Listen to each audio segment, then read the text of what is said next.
siendo satisfechas sus necesidades de adulta. Y fuimos nosotros los que estuvimos allí satisfaciendo sus necesidades emocionales, ¿no? Y muchos de nosotros fuimos sofocados quizás por mamá, ¿no? Y en el caso de algunos de los varones en nuestra cultura decimos, no, yo con la mujer no quiero saber nada, ¿no? Porque me va a controlar, me va a dominar, ¿no? Todo esto tiene que ver con heridas que hemos tenido en nuestras relaciones del pasado, que no las tenemos que esconder, no las tenemos que meter bajo llave y decir, bueno, esto no existe, no, sino tratarlas. Señor, ¿por qué veo a una mujer y siento temor de ser controlado? ¿O por qué veo a un hombre y tengo temor a ser vapuleada, a ser pisoteada, ¿no? Todas estas heridas de género. Y no estoy hablando de homosexualidad y lesbianismo, entiéndame bien. Estoy hablando de heridas que tenemos con respecto a nuestro propio género, al género opuesto, al género complementario, mejor dicho, ¿no? Que el Señor tiene que sanar. Todos, solteros y casados, tenemos que aprender a lidiar con nuestras, dice allí, tentaciones, ¿no? No se crean que una vez estando uno casado desaparecen las tentaciones. No, muy por el contrario, ¿no? La sexualidad se activa y quizás hay mayor tentación, ¿no? Pero no importa el estado que tú te encuentres, es importante que aprendas a lidiar redentoramente con las tentaciones, ¿no? Es muy importante. No esperes a llegar a estar casado o casada para aprender a lidiar redentoramente con las tentaciones, sino lo tienes que hacer antes. ¿Qué pasó en Génesis 3?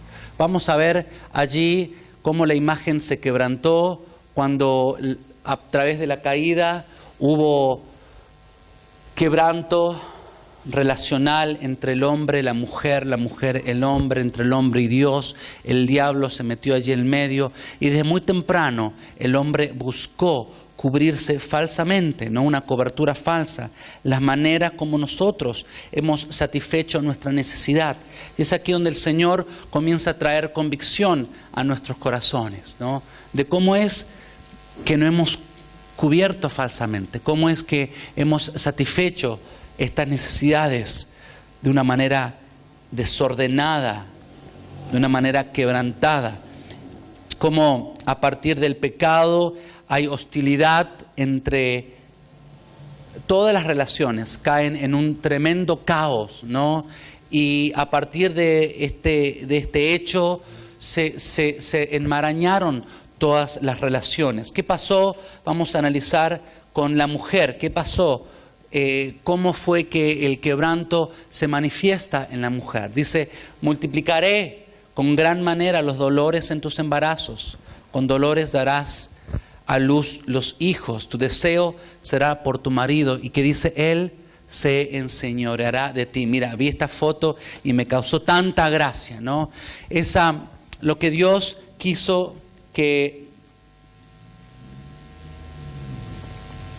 fuera una virtud, una fortaleza en la mujer, esa área relacional, porque Dios no la saca de los pies de los pies del hombre para que él la pisoteara, él no la saca de la cabeza del hombre para que estuviera ella por encima de él, no la saca de la espalda para que ella estuviera detrás de él, ni del esternón para que estuviera delante de él, sino de dónde la saca, dice, de la costilla, del costado, que dice mucho acerca de cuál iba a ser la fortaleza femenina, la fortaleza de las mujeres, esa capacidad tremenda y poderosa que tienen las mujeres de relacionarse, esa sensibilidad que yo la veo a mi esposa y digo, Señor, dame el 1% de esa sensibilidad, de ese corazón, de esa ternura, de esa relacionalidad que tienen las mujeres, ¿no?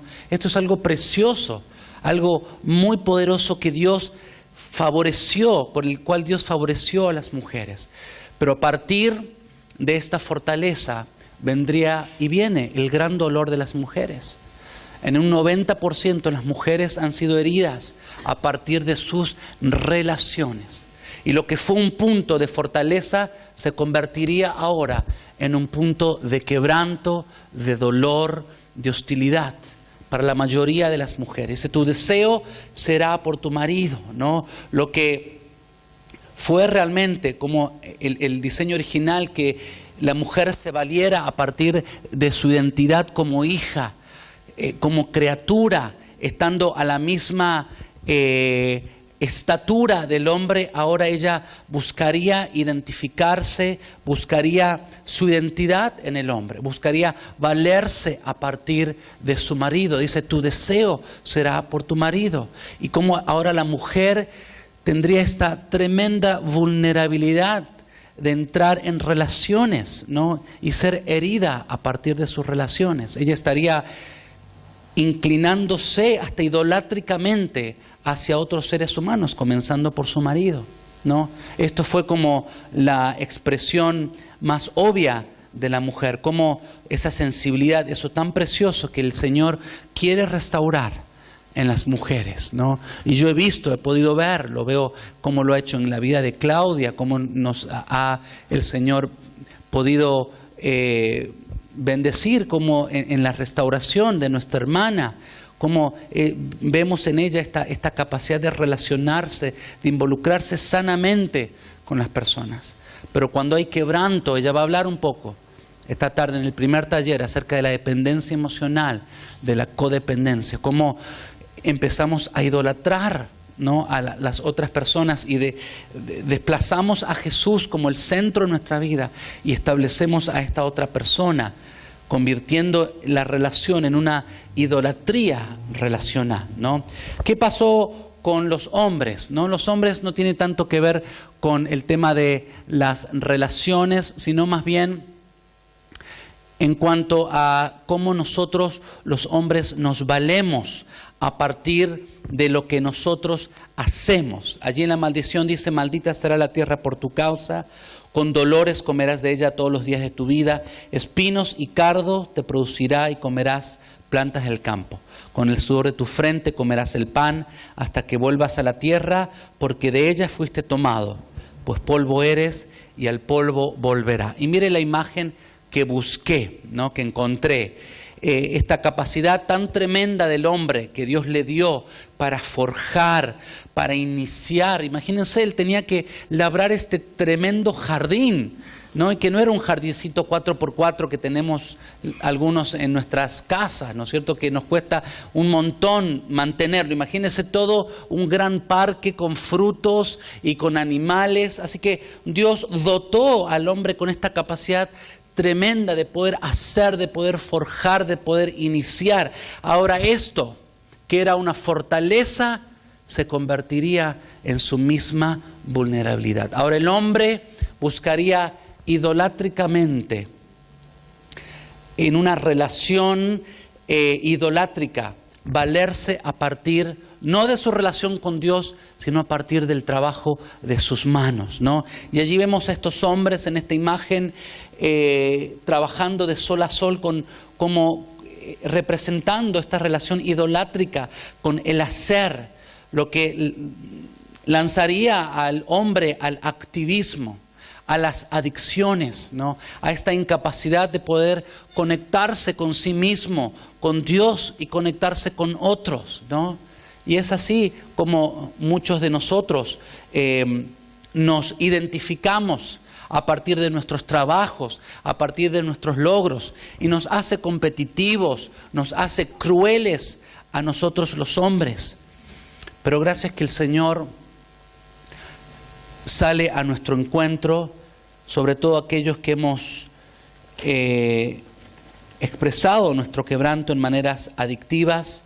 Él, cuando realmente le damos acceso, Él toma estas áreas de debilidad, de vulnerabilidad, de quebranto, y Él nos fortalece, Él nos limpia, Él nos purifica y sobre todo nos empodera para que podamos caminar libres y reflejar así su voluntad aquí en la tierra. ¿Cuáles son algunas de las otras expresiones de quebranto?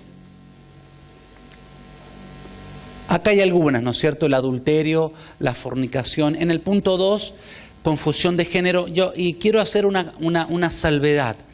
Creo que anoche mencioné, porque hay personas en nuestras congregaciones, quizás en nuestras familias, que luchan con atracciones hacia otras personas del mismo género, y esto representa una tentación. Y no necesariamente llegan a practicar el homosexualismo o el lesbianismo, ¿no? Dios no nos condena por tener una tentación. Obviamente, si tenemos fantasías sexuales, nuestro Señor dijo allí en Mateo 5:28, el que toma a una mujer la lleva cautivo, o una persona que no es su cónyuge la lleva cautivo a su corazón, la codicia, dice, ha cometido adulterio, ¿no? Él levantó la vara de pureza bien alta. Así que, pero hay personas que esto representa una tentación y no necesariamente caen en pecado, ¿no? Así que es muy importante que diferenciemos lo que es atracción hacia personas del mismo género y otra es la práctica del homosexualismo o de cualquier estas otras áreas, el adulterio, la fornicación, cuando adultos en su perversión, obviamente desbordada, comienzan a perpetrar estos actos en aquellos que no consienten, ¿no es cierto?, en menores, el abuso sexual que sucede en nuestras familias. Y Claudia va a estar hablando también esta tarde acerca de la idolatría relacional, de, como dice allí, la dependencia emocional, la codependencia. Ahora, ya hemos hablado acerca de las maneras en las que nos hemos salido fuera de la intención y la voluntad de nuestro Señor. Y lo que nosotros queremos ahora enfocarnos es cuál es la salida, cómo le hacemos, ¿no? Cómo es si nos encontramos atrapados, acorralados por estas relaciones desordenadas, por estas adicciones enfermizas, cómo es que podemos ser libres, cómo podemos encontrar y hallar libertad y restauración, ¿no? Y es aquí donde vamos a comenzar a hablar de la cruz, ¿no? Como el Señor, a partir de lo que Él hizo en la cruz, abre las puertas para que nosotros comencemos a caminar en libertad. Tenemos que hacer las paces con que solamente, yo decía ayer, Jesús, la esperanza de gloria, que solamente Él nos puede sanar, Él nos puede salvar, Él nos puede rescatar. Usted sabe que muchos de nosotros nos tratamos de autorredimir, de autorrescatar. Comentaba anoche Claudia, sus propios intentos vanos de querer sanarse a sí mismo. Muchos de nosotros, por tener este tipo de luchas por muchos años, estando en la iglesia de Cristo, ocultamos, callamos, porque hemos aprendido a que es mejor estar en silencio, ¿no? Porque si yo abro mi boca y otros se enteran, ¿no? Yo sé que... Y ahí empezamos a especular, a temer qué va a pasar con mi vida, ¿no? Y así como Claudia, muchos aquí quizás en nuestras iglesias son luchadores silenciosos. Y dice, bueno, yo lo voy a gambetear, yo sé que este problema tarde o temprano, de algún momento yo voy a pasar adelante, el pastor va a orar por mí, yo me voy a caer y milagrosamente nunca más voy a sentir esta atracción o quizás mi adicción sexual. Milagrosamente de un momento para el otro va a desvanecerse, o quizás esta relación de idolatría, de dependencia emocional con otra persona, milagrosamente, ¿no? Y tenemos estas fantasías cristianas. Y usted sabe que estas cosas se forjan en un tiempo, no suceden de la noche para la mañana, ¿no? Y entendemos en los 15 años que llevamos ya de ministerio de la importancia de plantar la cruz en medio de estas relaciones, de estas adicciones y de nuestro quebranto. Y decir, solo no voy a poder. Yo sé que el Señor va a salir a mi encuentro. Y hacer las paces con que solamente Él va a poder sacarme de donde yo me encuentro. Y que solo no voy a poder. Y es algo que tarde o temprano tenemos que hacer las paces. Decir, bueno, Señor, yo ahora realmente te entrego mi vida, ¿no? Y es una decisión que solamente vos podés tomar. Yo sé que aquí hay padres o hay cónyuges que le están diciendo y pretenden, ¿no? A veces llaman a la oficina del ministerio, Mauricio, mi cónyuge es adicto sexual, ¿no? ¿Cómo hago? y muchas veces ellos quieren sanar a su cónyuge, ¿no? O padres quieren sanar a sus hijos y los padres y los cónyuges no pueden hacer mucho en realidad. Sí pueden obviamente orar, interceder, ser instrumento, pero es lo que las personas, las decisiones que ellos tienen que tomar, ¿no es cierto? Nosotros no podemos sanar a nadie, solamente el Señor Jesús nos puede sanar. Amén. ¿Qué hacemos, mis hermanos? Nos aferramos a su fidelidad, nos aferramos a su obediencia. Y es allí donde encontramos que si Él pudo, si Él venció al mundo, nosotros también vamos a poder vencer al mundo. Mis hermanos, Cristo establece el reino de Dios en nuestra sexualidad y en nuestras relaciones si es que nosotros le damos acceso. Él no nos va a atropellar, Él no nos va a empujar, Él nos va a dar la oportunidad para que nosotros tomemos una decisión y realmente lo establezcamos a Él en esta área de nuestras vidas. ¿Y cómo es que lo hacemos? Obviamente tomando una decisión, diciéndole, Señor, realmente toma esta área de mi vida, ¿no? Decimos, Señor, quiero que tú tomes el control, las riendas de esto, porque esto me ha causado demasiado dolor.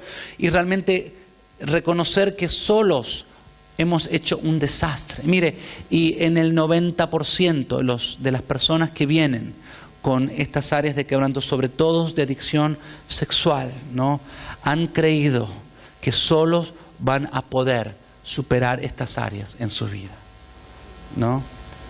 Y yo les digo, si vos querés que esto crezca en tu vida, mantené la boca cerrada.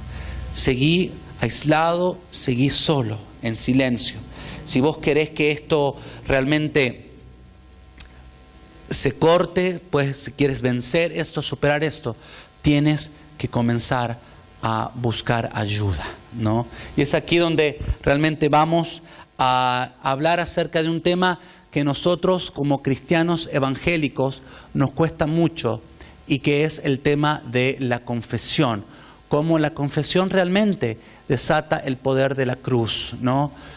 Solos realmente no podemos, necesitamos del cuerpo de Cristo. El Señor comienza a revelarnos las vendas de sepulturas, como Él trae convicción a nuestro corazón. Y necesitamos realmente, cuando hemos sentido convicción, ¿no? Y yo aconsejo a las personas, ¿no?, realmente una verdadera experiencia de arrepentimiento, una verdadera experiencia de Salmo 51, ¿no?, donde allí el rey David reconoce, y es realmente una experiencia que nadie la puede vivir por vos, vos la tenés que vivir, ¿no? Luego de haber sentido convicción, parte del arrepentimiento no son solamente las lágrimas, sino la confesión. Abrir tu boca y confesar. La palabra nos dice, si confesamos nuestros pecados, Él es fiel y justo para perdonarnos todos nuestros pecados y limpiarnos de toda maldad. Y es aquí donde el cuerpo de Cristo, mis hermanos, mis hermanas, tiene un rol absolutamente trascendente, porque estas áreas de vuelta han germinado como caldo de cultivo en el silencio, ¿no? Y rompemos la oscuridad, rompemos el ocultamiento, rompemos el silencio al abrir nuestras bocas y confesar a un hermano o a una hermana. Y para nosotros, los buenos cristianos evangélicos, esto nos cuesta horrores, ¿no? Entiendo que esto es una práctica que no estamos acostumbrados en la iglesia evangélica, históricamente en reacción a las barbaridades y atrocidades que Lutero veía en la iglesia católica, ¿no? Las indulgencias plenarias, todo eso, él se aleja, se separa de esto, ¿no? Y dice, bueno, no, se dejó de confesar, ¿no? Luego vino la Contrarreforma y bueno, ya no se practica la confesión como la que se practicaba, pero el mundo protestante, el mundo cristiano evangélico se alejó de esta práctica que es tan fundamental al cristianismo, el ver a un hermano, a una hermana cara a cara y poder confesar nuestros pecados. Y es allí donde algunos de ustedes quizás tengan terribles heridas, porque quizás vos confesaste tu pecado Y como decía yo ayer, no se supo manejar esa información. Los líderes o el líder o los hermanos de la iglesia te amonestaron, te ridiculizaron, quizás fuiste castigado, ¿no? Desde pequeño. Yo recuerdo una vez que le robaba plata a mi madre para ir a comprar golosinas. Y mi madre me dice, bueno, me acuerdo le regalaba a una vecinita, le regalaba los juguetitos esos que se regalan en las cajitas, en las sorpresitas de los cumpleaños. Y yo le regalaba estas cosas que compraba y con la plata robada, ¿no? Y un día viene la madre de esta niña y le dice, mira, Mauricio le ha regalado esto a mi hija, ¿no? Y mi madre me dice, Mauricio, ¿de dónde sacaste el dinero? Decime, ¿sacaste mi cartera? Decime, confesame, no te voy a hacer nada. Y yo le dije, bueno, y le dije, sí, robé, no te saqué plata. Y agarró el cinto y me dio un cintazo y dije, bueno, si yo voy a confesar y esto va a pasar, mejor me callo la boca. Y desde muy pequeño yo tenía terror a que se me descubriera, ¿no? Y esto fue mi experiencia y la experiencia de muchas de las personas que están aquí, ¿no? Si yo abro mi boca, me van a castigar. Si yo abro mi boca, me van a ridiculizar, ¿no? Y esto produce tremendo dolor. Así que Dios quizás tenga que sanar una herida que la iglesia provocó, o quizás en tu familia, y decir, bueno, obviamente no voy a hacerlo desde el púlpito, parar el culto el domingo, decir, pastor, yo quiero confesar mi pecado y confesarlo.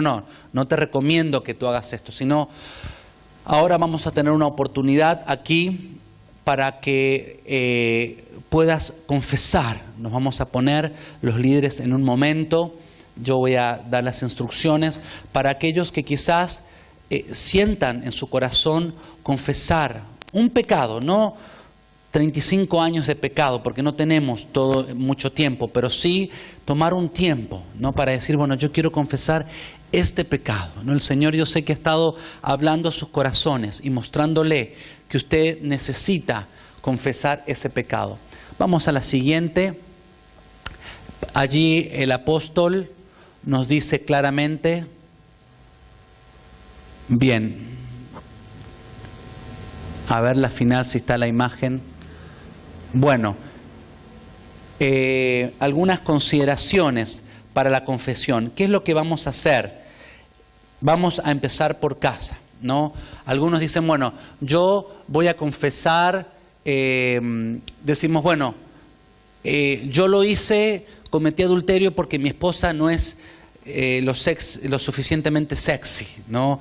O irresponsabilizamos al otro, ¿no? Vamos a tomar nosotros responsabilidad por nuestros propios pecados. Así que vamos a confesar solo las maneras como lo que nosotros hemos hecho, ¿no? Ya luego vamos a estar hablando acerca de cómo otros ciertamente nos han herido, ¿no? No vamos a estar confesando heridas, sino cosas, actividades, conductas, comportamientos que entendemos que están fuera de este diseño, de esta intención de Dios para nuestras relaciones, para nuestra sexualidad. Lo que vamos a hacer seguidamente es mirar a la cruz y clavar allí en la cruz, ¿no?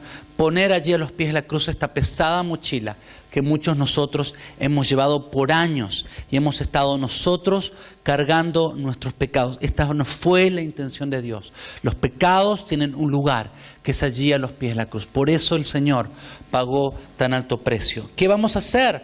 Literalmente, vamos a buscar a un hermano, los varones, vamos a confesarle a los varones que están aquí, las mujeres, a las hermanas que van a pasar al frente en un momento, y vamos a confesar, vamos a verbalizarlo, vamos a articular el pecado. Yo cometí este pecado, ¿no?